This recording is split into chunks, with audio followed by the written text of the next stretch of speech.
అవి ఇలా ఒలుసుకోవాలండి. తలకాయ ఇది ఒలుసుకుని శుభ్రంగా ఇలా చేసుకోవాలి.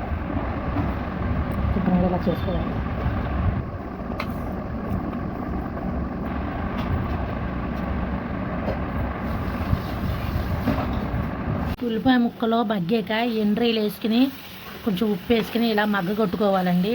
ఎండ్రీలు కోడిగుడ్లు వండుకుంటున్నాము. ఎండ్రీలు ఉల్లిపాయ ముక్కలు ఇలా మగ్గ పెట్టుకోవాలి. ఈ మగ్గిపోయినవి చూడండి, బ్రౌన్ కలర్లో వచ్చేసి ఇప్పుడు గుడ్లు వేసుకోవాలి.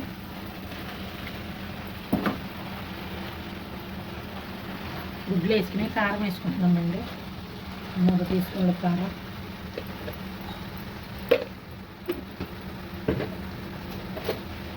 సిమ్లో మగ్గి పెట్టుకోవాలి. అప్పుడే నీళ్ళు వేయకూడదు, కొంచెం సిమ్లో మగ్గి పెట్టుకోవాలి. ఉప్పు కారం వేసేసుకున్నామండి. పసుపు కొంచెం వేసుకుని గుడ్లు వేపుకున్నాం.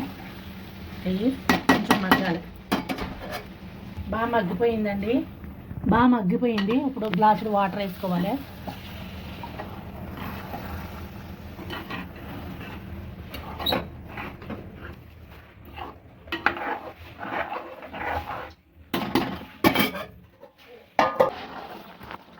ఇలా ఎగిరిపోవాలండి, శుభ్రంగానే బాగా డ్రై అయిపోవాలి.